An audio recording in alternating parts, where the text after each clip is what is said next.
tuned in to the Connect. What up with it, world? Welcome to the Connect. It's your boy Slim Thugger. Boss like Rico. OG Shaw. Goddamn Sam. And we got the king himself in the building, man. Jay Prince, man. You know what I'm saying? I feel like I feel like they're a real podcast. Now. Some serious shit going on right now. It's real now, huh? And we wasn't prepared. He just we made the call. He like, well, shit, send that drip. We like, oh shit. We thought he was gonna say next week. Or right? Yeah. Man. So yeah. So what's been up with it, OG? How's life right now? Oh man, life is beautiful. I bet it is. Every day. I bet it is, man. It's a beautiful thing, man. It's an honor and a privilege to be here too with y'all, you know. The real recognize the real all over the world, so you know I came right on. Nah, we appreciate that, man. We appreciate that, man. But you know, for myself, like I remember just from day one, man, the influence of Rap All Records and Jay Prince on my life is as a rapper is just really who I am. Like I always I never wanted to sign with nobody. I would tell people, man, I'm trying to, I'm trying to move like Jay. You know what I'm saying? Yeah. I wanted to stop rapping at some point and just let, do the artist thing. That was my whole inspiration from day one, man. But I definitely was inspired by the Rap A Lot movement. They're the pioneers of the music in the South. And man, it's just crazy, man. So tell the people who, we got people who was born in 1998 probably watching. They don't know shit about what's going on. So kind of just tell them, who you is, how you got in the game, I know it's a lot of accolades. We're gonna be all night on that. Well, we ain't got to be here all night. But, I think I kicked off in 1986. You know what I mean? In this place called Houston, Texas, when nobody believed in a rap movement. You know what I mean? It was a lot of discrimination. It was a lot of controversy and racism and different things going on.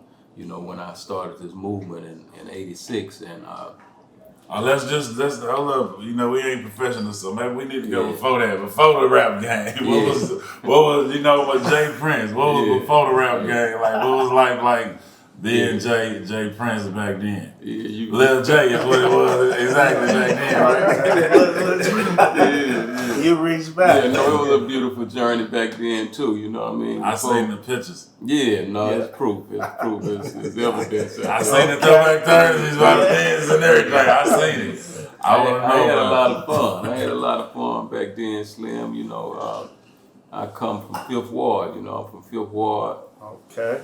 Well, a lot of sharks and wolves, and ultimately, I was raised to lead the pack, and I was able to last through a lot of shit. You know what I mean? Every alphabet name you can think of, DEA, CIA, FBI.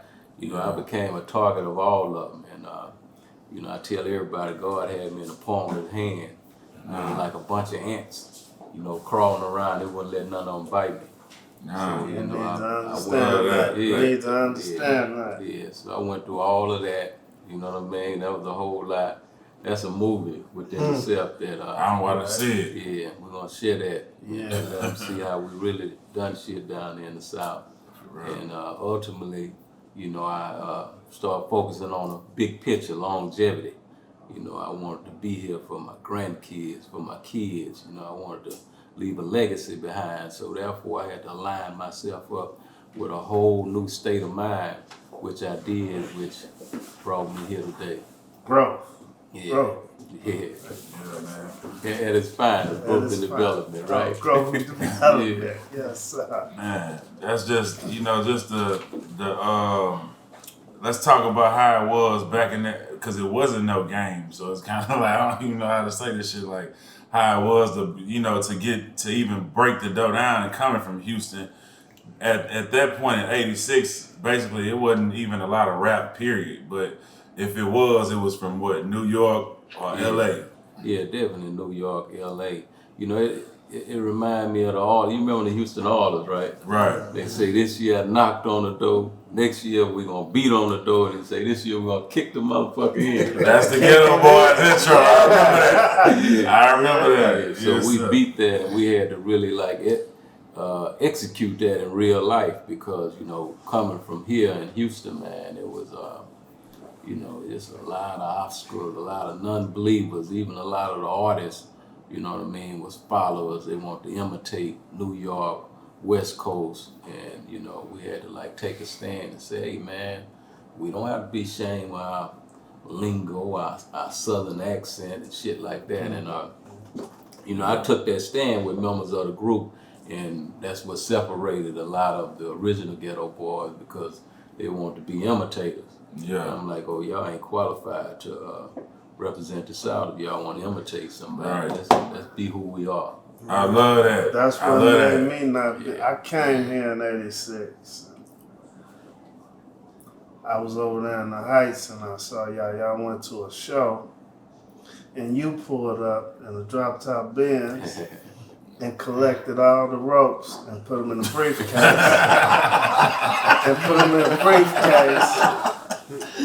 I said, man, an entertainer ain't wearing that. Goddamn, what's happening. You was back there back then. When you checked on the goddamn TV. You saw what he saw, I was there. So when you started rapping out, was it to you wanted to start a record label, or you had somebody rapping already and you was like, man, I'm gonna go ahead and do this music, or you just knew music? How that came about? It was like, man, I want to start a record label, or so a rapper came to you. Yeah, it was all about my brother, Sir Rap A Lot. I was hustling, and my brother used to rap in my ear all day, every day, and being in the heart of the street, caught up in the movement, I didn't want my brother. I knew he wasn't qualified to really be out there. So I said, man, I'm gonna do this for you with this studio thing. You go in there and rap, and I support you with that, and let me do what I do. You know what I mean? So that's how I, came into the thing, and ultimately, my brother decided that he had to have that 20-something year sentence that he was campaigning for.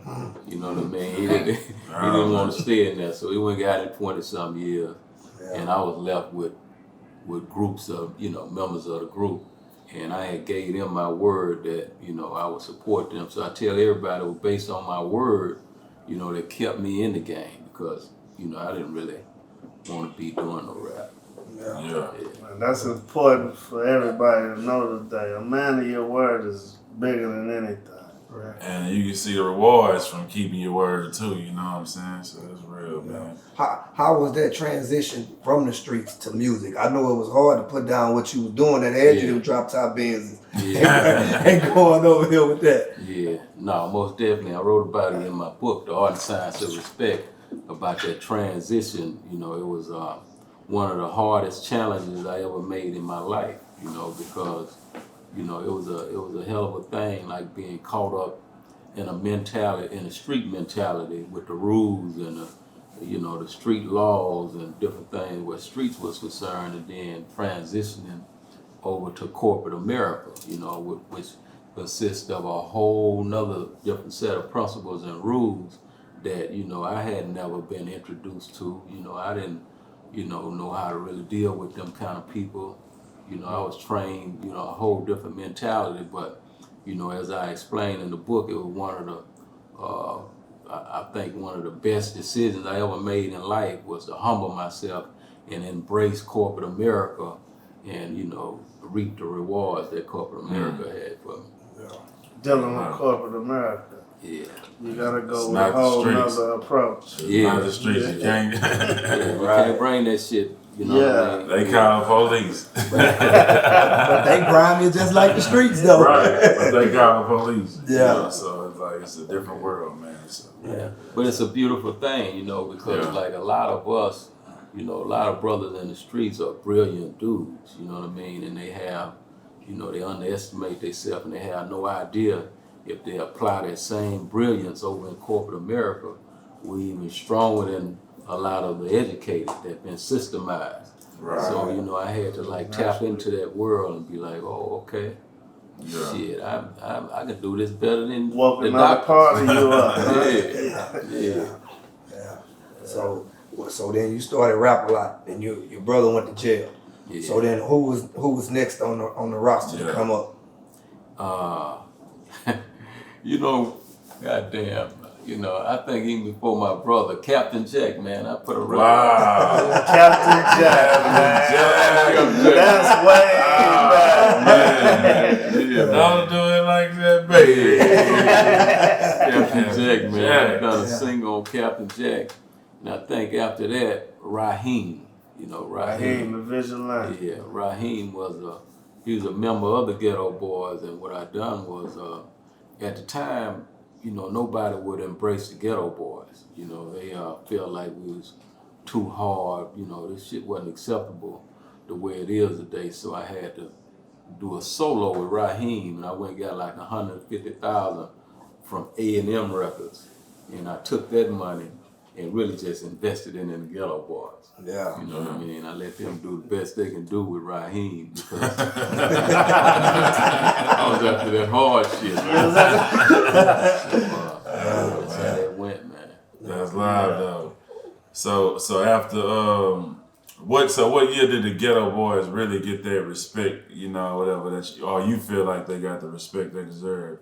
What year was that? Because we still before anything ever is going down in the South. Yeah, that's what's crazy. I think the real respect came with the Mind Playing Tricks record. Right.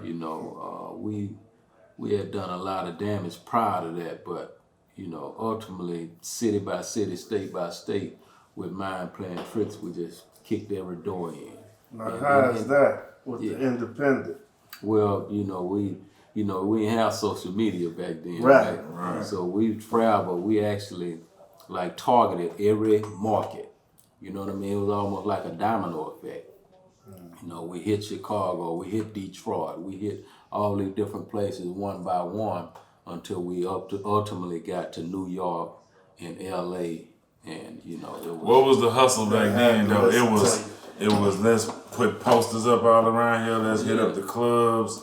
Yeah, bleed the streets. Because we had CDs. Yeah. So when y'all was getting out there, what was y'all doing? Because y'all didn't have CDs. What was that? Yeah, what did y'all have? Tapes? That was it? Yeah, we definitely had tapes and wax. Right. But back then they had a mentality here in Houston where, New York was regulating the radio stations. So we was up against a power where the New Yorkers was, you know what I mean? They was running shit out here right in our own city. Right. And we didn't like that, so we had to strategically figure out a way to make them understand that y'all have to give us a shot. You know what I mean? This is something we ain't asking for no more. Y'all really have to give us a shot. So we figured out a way to make them really understand that, and that was the trail that was blazed that a lot of others was able to come in after we made them understand that, because they wasn't. New Yorkers, I tip my hat to the hustle. They was here regulating our radio, clubs, everything. Right. Yeah, that's still kind of like that with a lot of stuff, media. I kind of remember some artists that was it Rick Rubin? And, yeah.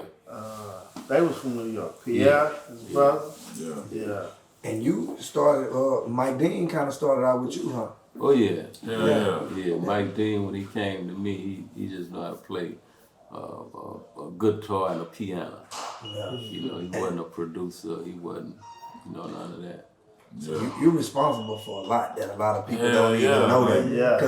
Because Mike Dean, he played Kanye, Travis Scott, all of that. So that's from Rap A Lot. The sound of the South. Right. Just a lot of people will never realize how much the Rap A Lot influenced Houston or just the music period out here. Even the us doors for independent labels everywhere. Right. He gave us. Like I say, he made me say, man, fuck that, I'm gonna be independent, and same shit with the fuck that. I'm gonna stay repping. I ain't trying to look like them. I'm gonna be us. We gonna represent us. You know what I'm saying? Because once they kicked the door down and showed it was possible, you know what I'm saying?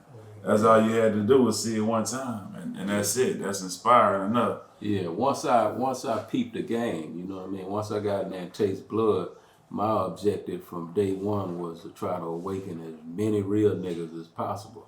And this is what happened with, you know, Master P, Cash Money, you know, Draper, all the other guys.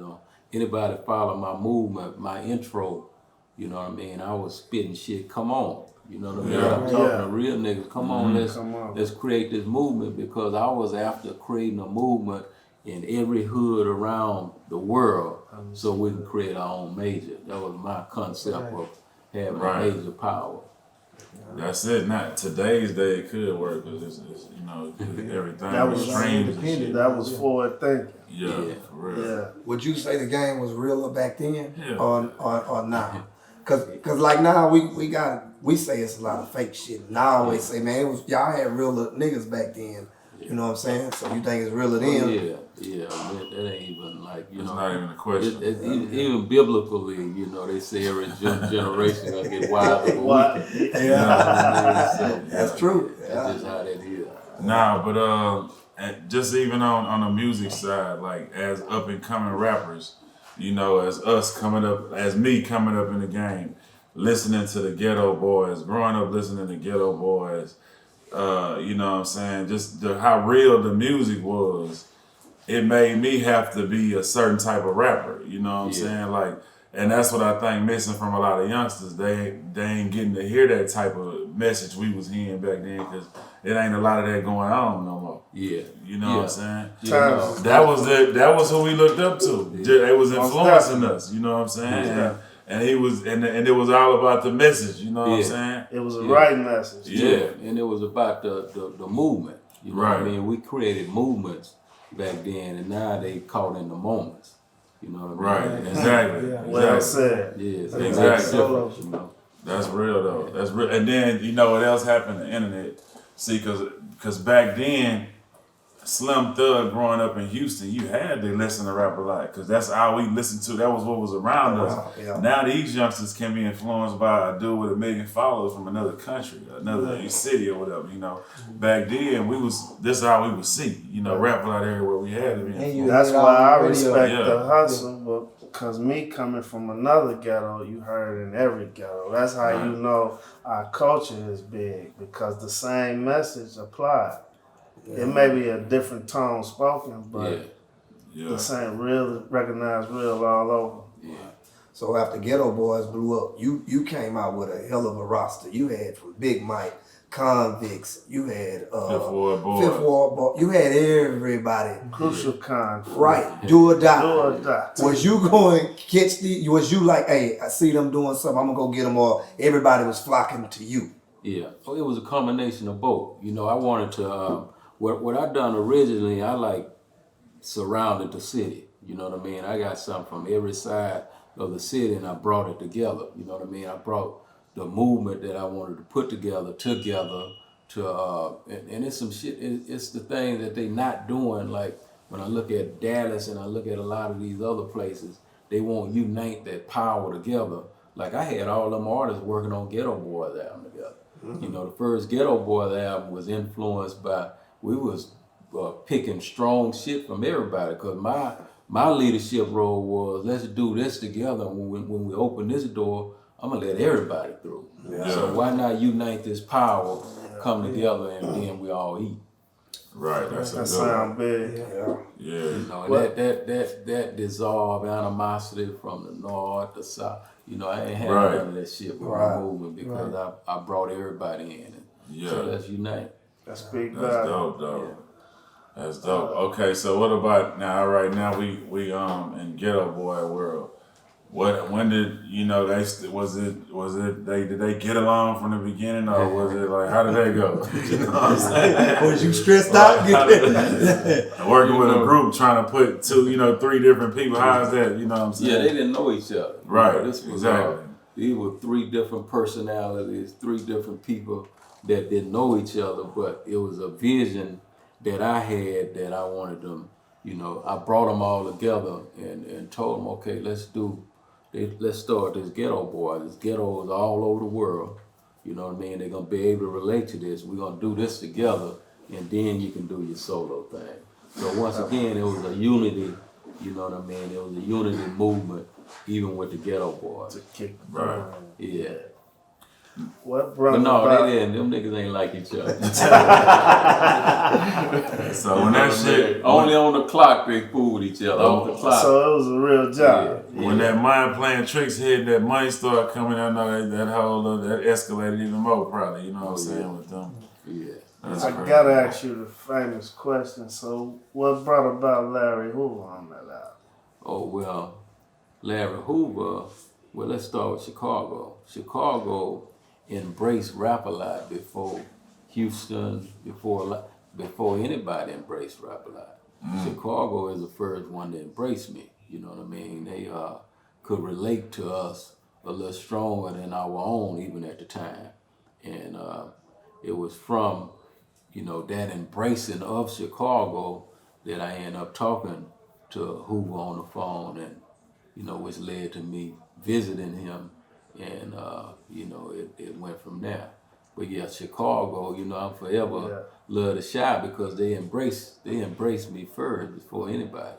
They're like, nigga, we believe in you. We can relate. We can relate to you. You know?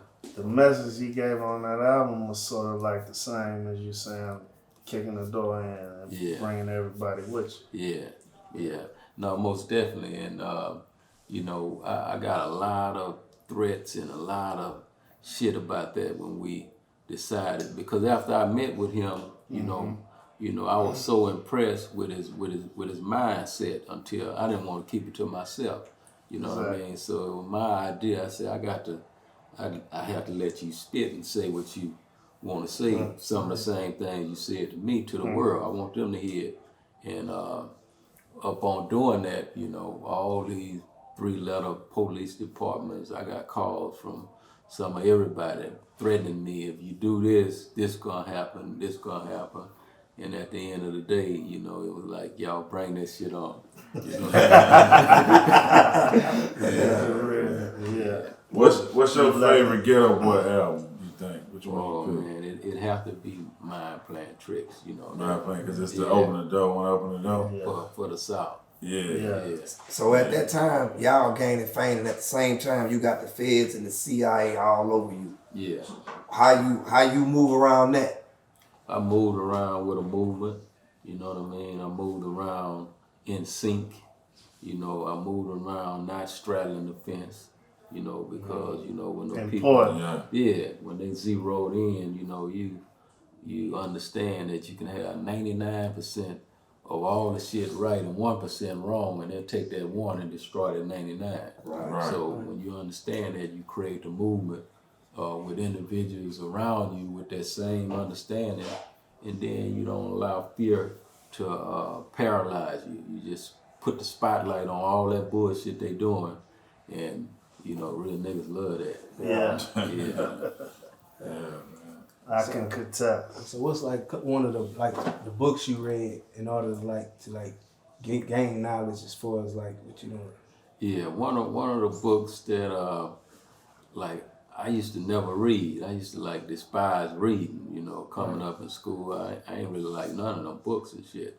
I like math and stuff like that, but a book that was life-changing for me other than the Bible. You know, the Bible is a strong book too that helped me save my life too. But the book Think and Grow Rich by Napoleon Hill was a book that like took my entrepreneurship to a different page, simply because it like described to me and it showed me a lot of strengths that I had that I wasn't aware of. You know what I mean? And it taught me structure on the, you know, why prioritizing things is important and stuff like that. So yeah, that's a good book. I'm gonna check that out. I read that. I heard a lot of people read Good book. Yeah, that's a good one, man. So we fast forwarding through the Ghetto Boys. Y'all done blew up. You got all these artists. So did you ever damn, I forgot my question. Who was your favorite artist? Well, I'm sure it's gonna be like, you know, or was it an artist that you wanted that you didn't end up getting? You know what I'm saying? That ended up being somebody, you know. Oh man, yeah, that happened a couple times, man. Too short. Too short. I feel like, I let my staff and females at the time when I wasn't serious about my business, they didn't like the way Too Short used the word bitch. You know what I mean? He used it with such finesse that it made women mad, Right. And I listened to them because I wasn't focused, and I didn't go after Short. And then after that, Vanilla Ice, Vanilla Ice was the artist that I saw at the club, took him and moved him in my studio for 2 weeks. He had the Ice Ice Baby song. I told my partner, I said, sign this dude right here. But I was moving, I wasn't focused and I was moving. And when I heard Ice Ice Baby on the radio, I got excited. I'm like, whoa, I got me one. Counting the chips, huh? Yeah. I'm like, whoa, this shit hot, right? So I called my partner. He said, I didn't sign. I said, man, why wouldn't you?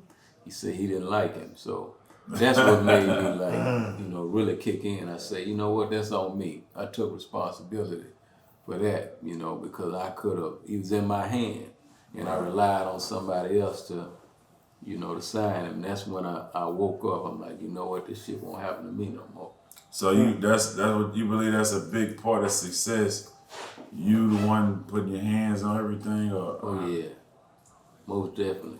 You know what I mean? It's and that's with everything. Trying to just put something in somebody else's lap. Nobody gonna watch your money and do shit like you. Right. Nobody. So Yeah. What's some other investments that you do besides music? well, I'm diversified pretty well. I think I read in that book, Diversify Your Portfolio. Yeah. So I play with little music. I'm into boxing. Yeah. You know what I mean? Real estate. God don't make no more land. So I play with that. told me that years ago. Yeah. Strap condoms. I play around, but it's real important to not be a jack of a bunch of trades and a master of none. So, I don't try to spread myself out too thin, or I don't try to go in those areas that don't relate to the entertainment field. That's where I'm at. Stay where you know, right? Yeah. So your days is filled with business. So you just run around checking on business. That's your daily routine. No, I ain't running around. They got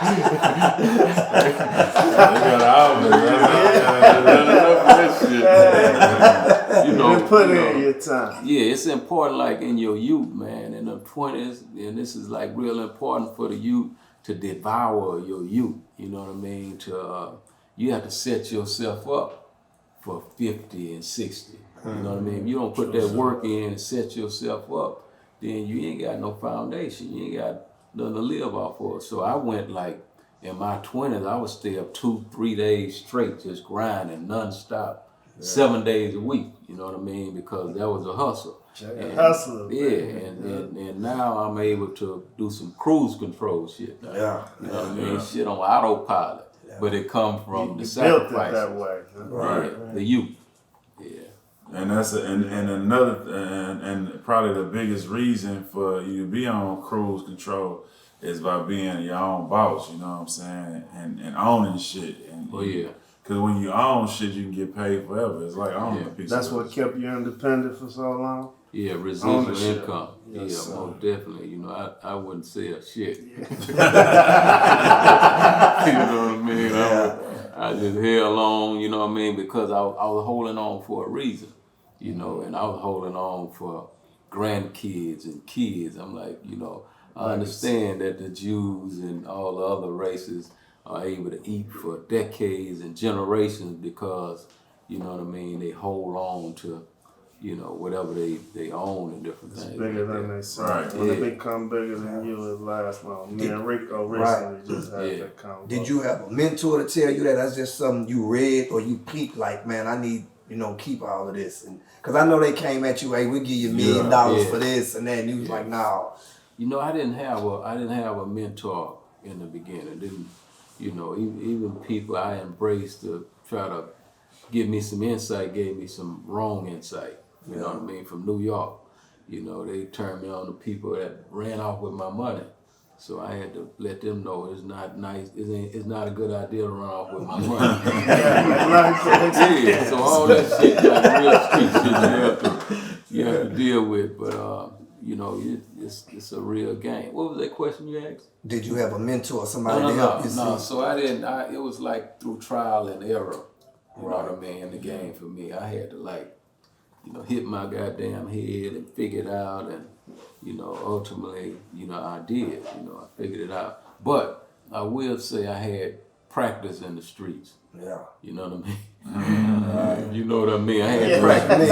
It helped me. You know what I mean? Because I wasn't an individual that when they offered me this money to buy, I'm like, shit, I done seen that before. Exactly. I done had practice. Right. That ain't what it may mean to the average individual. It's a hell of a thing, man, to be offered a certain amount of money that you never had, and you got a list of shit you want to do for all your loved ones, and they put that kind of pressure on you, and you be like, God damn, I can do this for mama. I can do this for baby. It's hard to say no, but when you had practice, you know what I mean? When you didn't had it, you'd be like, "Oh man, going on with this." Because so many fall for it though. Coming from nothing. Same thing he's saying on the mixtape side, like say how by us being able to sell these CDs out the trunk and see our value when them labels came with 200,000 talking about for 4 hours, we was like, what? Nah, we already getting that. You know what I'm saying? And a lot of people don't go through that. You know what I'm saying? A lot of people just go straight to here's my demo, you know what I'm saying, and then they blow it from that or whatever. You see, they got so much evidence with us now. Right. You know what I mean, it's like there's a track record of proof where we concerned. I didn't have that. But, because the East Coast, the West Coast was doing production deals. Right. You know what I mean? No matter how them niggas lie, they wasn't doing these type of deals that we were doing down south. You know what I mean? We created the movement of this ownership, independent type of shit. They was on production deals. Yeah. So, that come from us.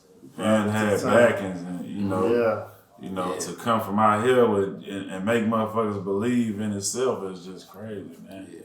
Just to stay firm. That's to start it though. It's a different, it's just, people will never respect the hard work, you know what I'm saying? Because they ain't gonna never understand how the shit was. Yeah. But, just independently, I'm independent, so I know how that shit go, you know what I'm saying? So to get respect to start it is a whole nother level of work. Yeah. And that you done was incredible. You know what I mean? Yeah.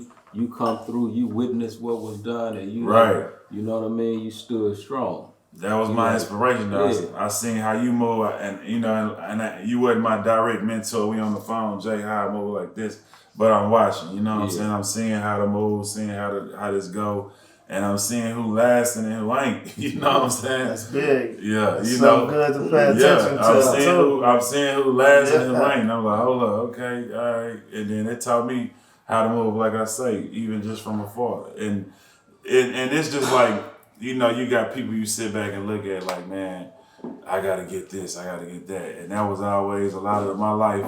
I need 1,000 niggas on the ranch. You know what I'm saying?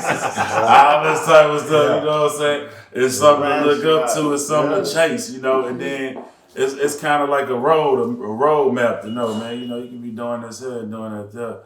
But, okay, out for me, but on to you, and then it's like, you got you pioneering the South movement, period. Then you got the Geto boys who become a success and do all this. Then you got all the different rappers who after that. And then you got, Jazz and Drake come through after, you just, like, this is a whole, after, what was the difference in that? Did it ever come a point where you was like, man, you know what, I'm done with the music, or I'm falling back, you know what I'm saying? Well, I had to readjust myself a few times because, like, for example, when Scarface went to Def Jam South, them feds that got at me so tough until I diversified from the rap game to boxing. You know what I mean? That's when I made a transition because they zeroed in on me like 24/7, and everybody coming, everybody going. you know, and the same ones that just got popped, Chad Scott and Schumacher, you know, they put Hitman on me, you know what I mean? This dude killed like 8 people. So he watching me, following me around all day, saying what he gonna do to me.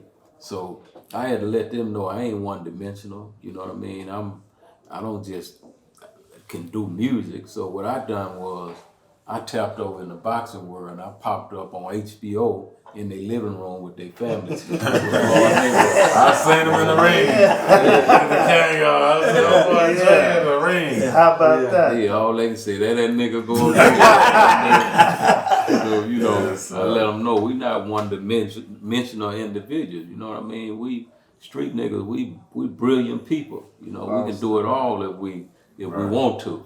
Right. So, you know, I had to do that, which really caused me to miss out on what's that boy name from Atlanta? Ludacris. Ludacris. Yeah. See, I had put Ludacris on the realest nigga down south. Yeah. So that mean I was setting him up and setting it up for that to be mine, right? But when the people hit me, I'm like, Face, you got my blessings. You go and do this Def Jam South, the Ludacris thing, whatever else, and I'll be back. You know what I mean? So, yeah, part of that transition was after all that happened, I came back. That's when I came back with UGK. You know what I mean? Pimp C, Bun B, and do a whole new movement for the second time around. Right. Yeah. So you said when you got into boxing, who was your first boxer? Was it Floyd? Yeah. Floyd, here's what I done, you know. So it's some long stories. Man, let's get into it, man. Ain't one dimensional. Don't worry, we gonna bring you back again. But we ain't got to talk no long time. But yeah, what had happened was this is an interesting thing because you know when them people got at me the way they got at me, I went back to my first love, boxing. You know, that's something I always wanted to do before music. I got distracted with music. So I went back there, I built a recreation center in 5th Ward, you know, which consists of the full court basketball gym, a boxing gym. And it was there I started looking at those amateur fighters. I'm like, damn, I want to taste this boxing money, right? So I always been a praying man, right? Any and everything I ever wanted in life, you know, I'm like, okay, I'm gonna exercise this freedom of asking God, bless me with that. So I asked him for a champion. You know what I mean? I'm like, bless me with a champion. I want a champion. So I started at the top, you know, because Mike Tyson was the dude at the time, you know, in 99 or 2000, whatever year it was. So I had somebody reach out to Mike and set a meeting up with Mike, which he accepted because Mike was a Rap-A-Lot fan. He knew about Rap-A-Lot, even being from New York. So I went out there with Mike and walked in the gym, and he chunking them. So I'm excited. I had never, you know, saw the man outside of the ring fighting. He in there chunking them with somebody. I'm like, damn, this is exciting. And after the sparring, he and I went to his house, you know, sit at a table like this, had a meeting. He called his wife at the time, you know, after we met for like an hour, and said, I want Prince to be on the management team. So I'm really on cloud 9. Then I'm like, God damn, I'm finna be down with Mike, right? I got a lot of shit going on. Yeah, you got a chance. Mike had tigers and shit in the backyard. So, you know, I go to the hotel, I can't even sleep that night. I'm like, God damn, I can't wait till tomorrow. We're gonna get together and we're gonna be plan B with all this shit. So the next day, I hit Mike, all the phones cut off. You know what I mean? And what had happened was his wife, you know, was in cahoots at the time with Shelly Finkel, a Jew boy. And they didn't want me in the mix. yeah. So bam, I'm left with, I can't reach Mike. And Floyd, while I was in the gym, Floyd had came to me 2 or 3 times. Yo, Jay, man, I know about Rap-A-Lot, I know about Woo Woo. I'm like, yeah, okay, I didn't know who he was. I'm like, all right, you know. Came back again. If you gonna do something tonight, Jay, here go my number, Woo Woo. I'm like, okay, I ain't thinking about fucking with Floyd, right? I'm like, I don't even know who he is, right? Yeah. Okay, that next day, I go in my pocket. I'm like, damn, who was this dude? I asked the homie, he said, that's Floyd Mayweather, 30-pound champion. So bam, red light go. I said, damn, I prayed for a champion. Wow. So I called Floyd, man, and make a long story short, less than a week, he and I was in business for the next 4 years, 4.5 years. That's crazy. Made over $1 million my first year in boxing. That's crazy. That's big. That make you step outside your box. You didn't conquer. You got top artists in music, boxing. You got. But you know what's so real? He just said with it how it happened. He said, "Man, I prayed for a champion." A lot of people don't even talk like that, you know. So while y'all out there trying to figure out the ingredients, you heard it from the man himself. You know what I'm saying? It's free too, ain't it? Right, it's free. It's free, man. You heard from the man himself, man. He got blessed with a champion like he prayed for. Yeah. That's so crazy, man. So he prayed for Drake too. No, I ain't praying. You know what? Let me take this back. You know what I mean?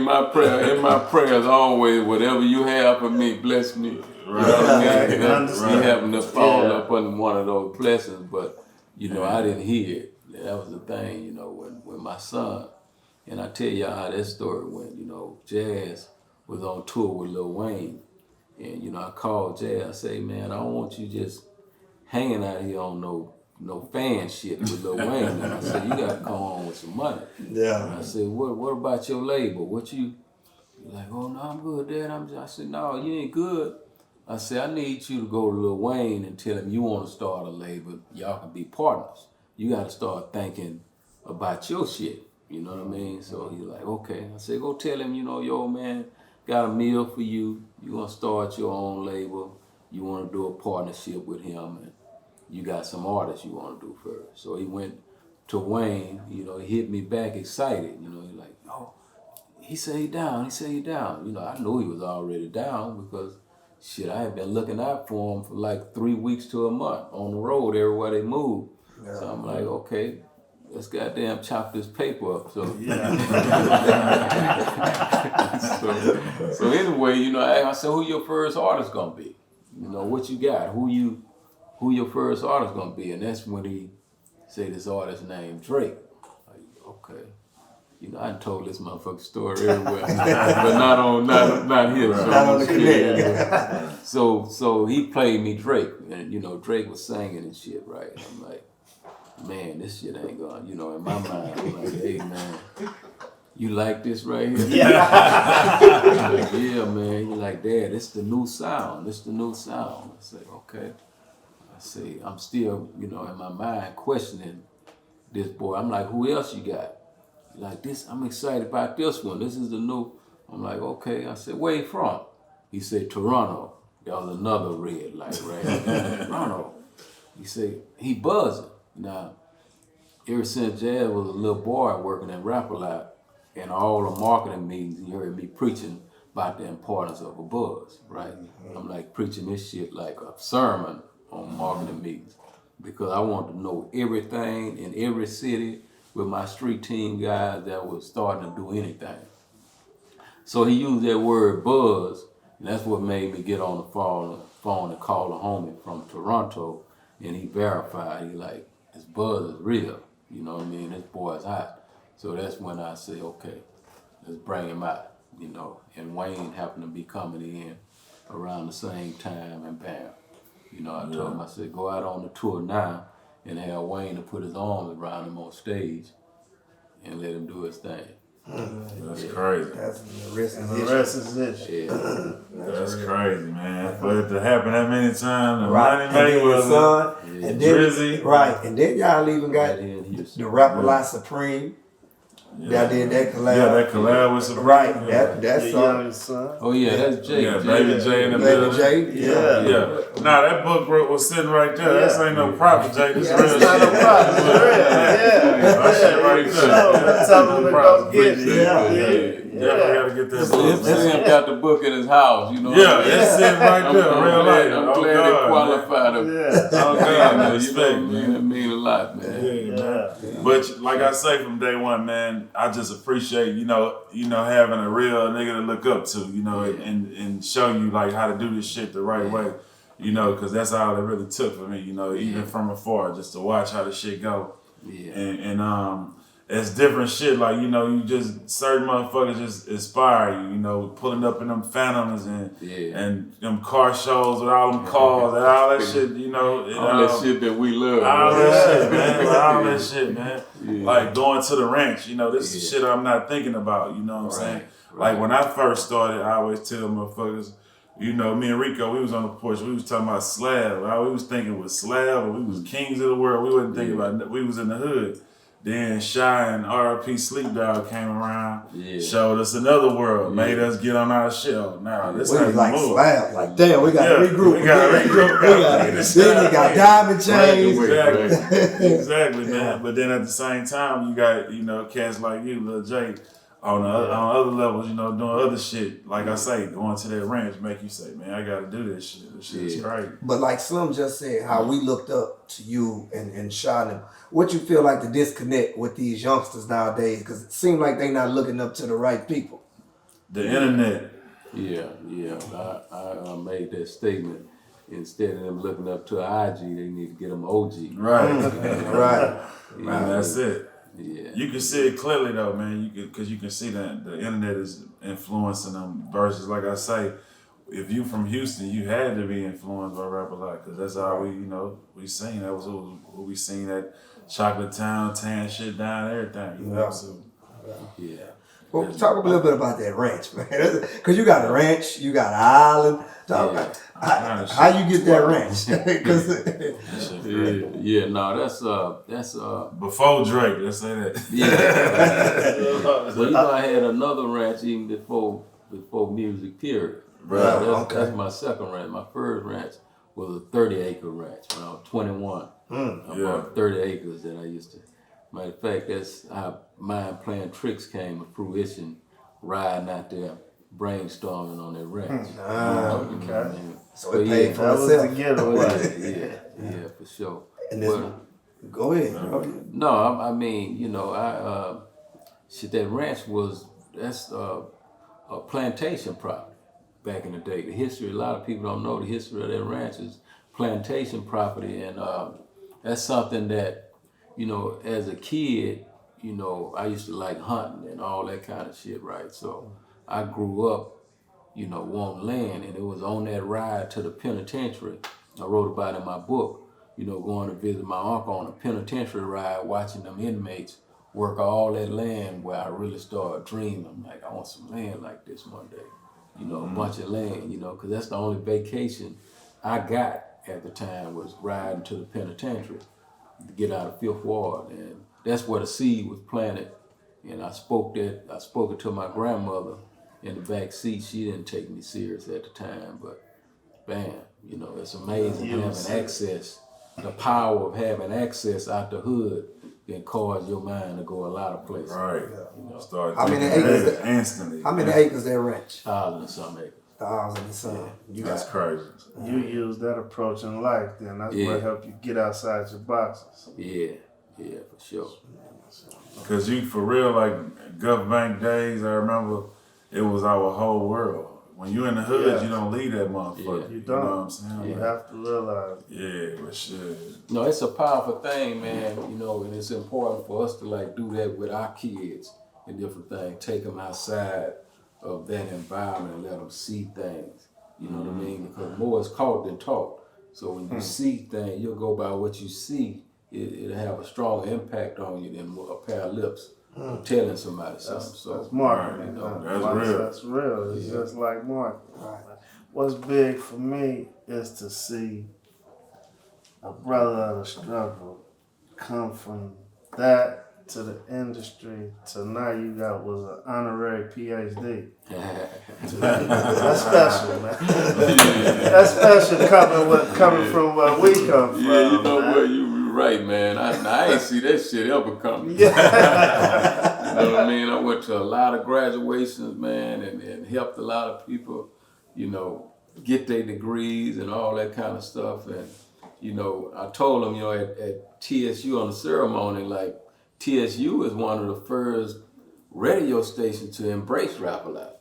When nobody would play me, I went to Kids Jam. You know what I mean? They the first one played my music when, you know, a lot of these suckers, these other people wouldn't do nothing for us. So to be able to remember seeing the street teams around Tears. Yeah. to be able to go back to where I got, you know, my humble beginnings, and you know what I mean, they showed that respect and gave me a damn doctor's degree. That's wow. That's real. That was a beautiful day. Yeah. So what's next? For so many of us, that was big. Right, for real. Yeah. See that. But we all got that motherfucker together. Yeah. You know what I mean? My man, it's like Lil Rod, boom, boom, boom. So what's the connection between you and 1501 now? Oh, 1501, you know, is owned by Carl Crawford. And Carl, you know, is a homie out of the hood, you know, out of Fifth Ward. And, you know, I sit back and watch Carl work magic, you know what I mean, with his label, you know what I mean, the passion he had from, you know, coming out of the pros. You know, a lot of people come out of the pros and try this thing, and probably 99.9 don't make it, you know what I mean, don't do nothing with it. So he broke that chain of not making it, and he, you know what I mean, created a Megan Thee Stallion, which was one of many, right? And you know, he doing his thing. You know, he got a strong movement going, and you know, being from my hood, you know, I can stick my chest out and I'm flying the flag because you know, I'm consulting him. You know what I mean? And you know, I'm with him. You know, I'm with him, and shit, we're ready for anything. Yeah.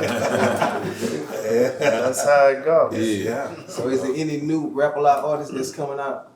No, Rap a lot new wave? Is it time for the sons to focus on the music part? Yeah. It's hard for me to say it's not no new rap a lot artist. Jay is right here. That's my youngest son, and you got James and you got Jazz. So Junior. you know, they got a lot of tricks up their sleeve, and shit, the flow is there. What about you? What about you just want to kick back on the island, or what you got? I know you work too hard to stop. You got some more plans? I'm enjoying life right now. You know what I mean? What you do to enjoy life? We hear you on some more intros or anything, like, think you get on any more intros? You know what, I just spit on the intro, man, out of the homie group out of Chicago. You know, the song's called Mob Ties on Easy. You know what I mean? Yeah. On Mob Ties, and I really like that song. I come out of retirement and just see something.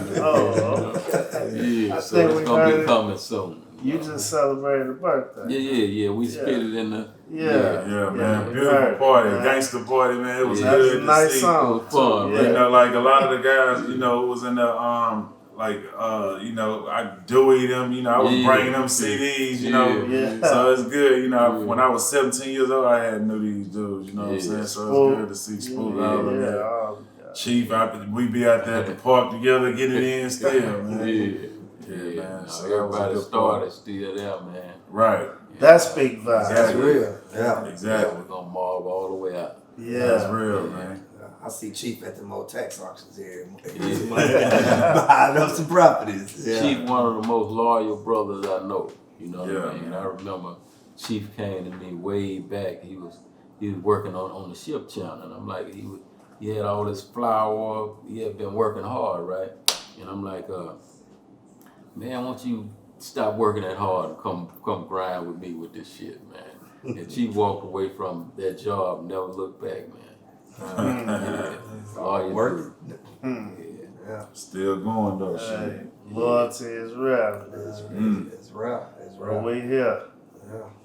And there it is, man. We appreciate you coming out Oh, of good, man. It's a blessing, man. For you to sit down. Blessed to have you, man. Coming to house, Always Appreciate it, good, man. Much love. We're Much gonna respect, definitely man. have you back again. Get that book, man. Where can they get the book from? Oh man, you can go to Amazon. You know, that's probably the quickest way they can get it these days. But Amazon got them, you know, Barnes and Noble, you know, The Art and Science of Respect. You know, That's the only book I read recently. I ain't read no book. When they came out, I read them motherfucking immediately. Did the book run? It sold like records? Yeah. I done the same thing. You know, Yeah. with this book, you know, it's a new hustle for y'all that, you know, don't know. With this book, they done the same thing to me that they tried to do in the music game. You know, give me some kibbles and bits for my story with about 15% they offer. And I'm like, no, we can't do that shit. You know, we hustle backwards, right? Yeah. So I self-published it. I've done it on my own. You know, move right at 100,000 units on my own, and everybody is at the table, even right now, trying to get me to do a big publishing deal. You know, so yeah, That's right. feed the dogs with this book here. That's Right. big, Right. man. Appreciate you coming, Keep setting man. the bar. You're a living legend, man. Yes, sir. Appreciate it, man. Yes, sir. And there it is, and we about it. All good. Yes, sir.